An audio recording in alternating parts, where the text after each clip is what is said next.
दोस्तों आज हम बात करने वाले हैं सुप्रीम कोर्ट के एक बहुत ही अहम फैसले के बारे में जो कि प्रॉपर्टी के सेल परचेज से रिलेटेड है।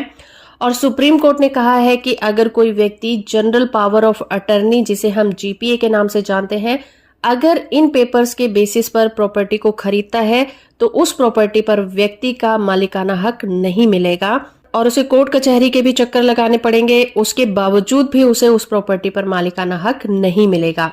तो आज का ये जो ऐतिहासिक फैसला है उसका केस टाइटल है Pratibha Manchanda versus state of Haryana case.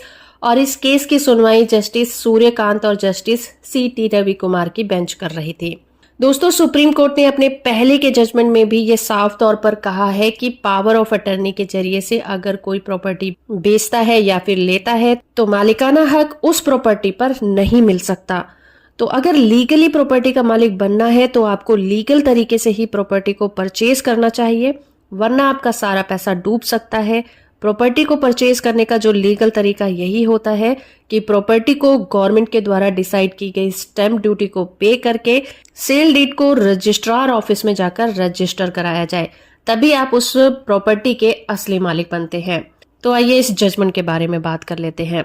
इस केस में एक एनआरआई कपल की प्रॉपर्टी गुरुग्राम में थी जो कि करोड़ों में थी, लेकिन उन्हें विदेश में पता चलता है कि उनकी प्रॉपर्टी को झूठे डॉक्यूमेंट का सहारा लेकर बेच दिया गया है, वो भी पावर ऑफ अटर्नी के बेसिस पर। जैसे ही उन्हें पता चलता है वो उन लोगों के खिलाफ एफआईआर दर्ज करवा देते हैं। क्योंकि ये एक गंभीर अपराध है, इसीलिए जिन लोगों के खिलाफ ये कंप्लेंट दर्ज की गई थी वो लोग ट्रायल कोर्ट में जाते हैं अपनी एंटीसिपेटरी बेल लेने के लिए।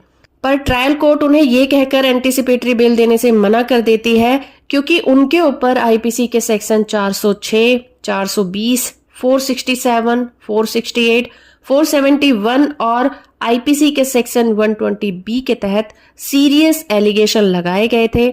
इसलिए कोर्ट ने कहा कि उनको इस केस में एंटीसिपेटरी बेल नहीं दी जा सकती, जिसके बाद वो आरोपी Punjab and Haryana high court पहुंच जाते हैं और हाई कोर्ट उन्हें एंटीसिपेटरी बेल ग्रांट कर देती है।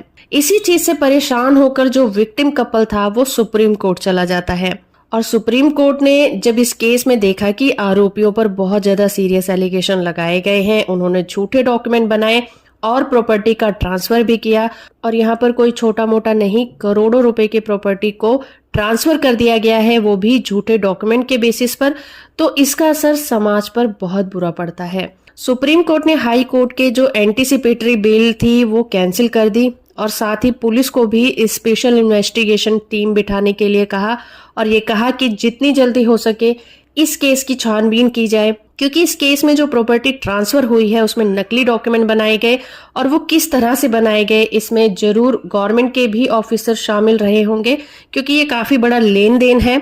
इसकी वजह से इसमें काफी सारे लोगों की इन्वॉल्वमेंट हो सकती है। तो जितनी जल्दी हो सके आरोपियों को पकड़ा जाए और उनके खिलाफ भी मामले दर्ज करवाए जाएं। तो इस तरह से सुप्रीम कोर्ट ने एक बार फिर ये प्रूफ कर दिया कि अगर कोई व्यक्ति किसी भी प्रॉपर्टी को पावर ऑफ अटर्नी के बेसिस पर खरीदता है तो उसे उस प्रॉपर्टी को रजिस्टर जरूर कराना चाहिए, क्योंकि असली मालिक प्रॉपर्टी को रजिस्टर कराने के बाद ही बना जा सकता है। और अगर किसी ने भी पावर ऑफ अटर्नी के बेसिस पर प्रॉपर्टी खरीदी है तो उस प्रॉपर्टी के जो असली मालिक हैं कभी भी उसे उस प्रॉपर्टी से बाहर निकाल सकते हैं। वीडियो इन्फॉर्मेटिव है तो आप इसे लाइक, शेयर और चैनल को सब्सक्राइब करना बिल्कुल मत भूलिएगा।